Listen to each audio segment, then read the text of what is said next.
Look, man, I've lived entire lifetimes on Twitter.com. I've met good friends, I've made good enemies, I've laughed, I've cried, I've mindlessly scrolled. On October 26, 2022, I did something I'd known I needed to do for weeks. I logged off for an extended period of time. It was a trial run for my ultimate goal of getting the hell off Bird app forever. I'd thought a lot about it. This was a long time coming. The next day, Elon Musk bought Twitter. Musk has always been a bad poster, one of the worst, and now we see what happens when a bad poster gets his hand on the Posters app. It took this lumpy bastard all of 2 weeks to devalue the blue check by making it available to anyone with enough money for Taco Bell, and to fire half of his employees to own the libs. His business plan, apparently, involves both obsessively scrolling to check the site he bought with his billions and billions of dollars so that he can ban accounts for making fun of him, and then accusing advertisers of violating his freedom of speech by refusing to give him money. Screaming, "I'm not owned," into the void as he slowly turns into the proverbial corncob. In one way, though, Musk is winning. He is now the entire timeline. He is Twitter. I've logged back on a couple times just to see. It's all Musk all the time. The terminal main character.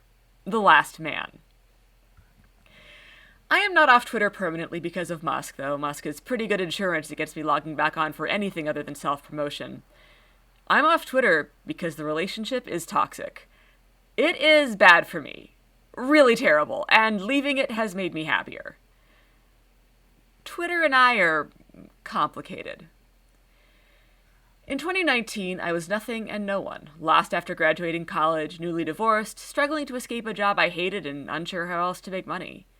Wasting my life. Yesterday, I finished a draft for my first print feature. I've got another major project wrapping up next Tuesday. A smaller article lined up after that. America Fest tickets burning a hole in my pocket. I live in New York City now, like I've always wanted to. On a mission. Everything coming up Millhouse. Without Twitter, none of that would have happened. Twitter gave me my first platform. Its character limit taught me economy and attention to aesthetic details. Live tweeting helped me realize how much I like reporting and how desperately I want to do it forever. My grad school application included a tweet thread as one of my 3 writing samples.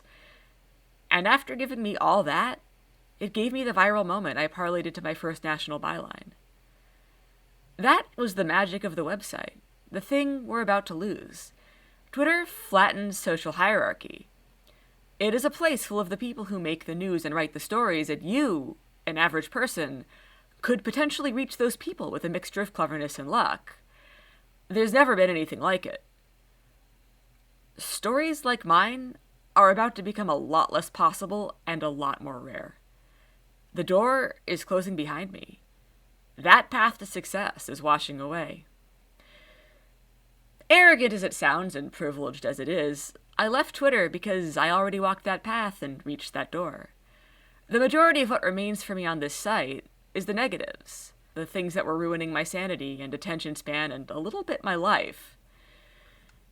I am, if you could not tell, ravenous for attention. I want everyone to look at me and my work all the time, forever. Twitter takes that impulse and quantifies it. The attention game sits in my pocket, and I can take it out whenever I want to and see good, solid numbers that tell me I'm winning. Or losing. It's never enough, that's for sure. Someone always puts up higher numbers. My posts could always be better. Maybe if I reach X number of followers, I will finally be happy, someone posted a very long time ago. I haven't found X yet. No one has. The energy sink goes both ways. You desire infinite attention from Twitter, and Twitter demands the same of you. I cannot be the only person who has repeatedly experienced that awful moment of looking up from their phone and realizing the sun is setting and the room has grown dark. Hours I have sat here, about to get up the entire time, with nothing but very online knowledge to show for it. And speaking of which, my fellow very onlines, what an incredible number of opinions we all hold on the stupidest and most inconsequential bullshit imaginable. Is George the cat racist? Is reading the news ableist against people with ADHD? The answer to both questions is log off. Go do literally anything else. The withdrawals suck, but once they're gone, you'll find yourself with hours more time each day to do the things you've always wanted to do. So, yeah, I'm off Twitter. I'm not going back. No Mastodon either. The site was never good. The copycat one won't be any better. There are things I'll miss. The banter and those delightful, rare moments of unbridled joy and hilarity erupting on the timeline. The way Twitter helped me keep up with the news without much effort on my part. The genuine sense of community. The people I've met.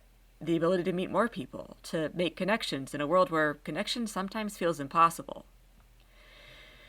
I knew that it would be difficult to give up these things, even with all the benefits of channeling my creative energy into writing instead of tweeting, of extra time every day and a brain not rotted by the world's dumbest controversies.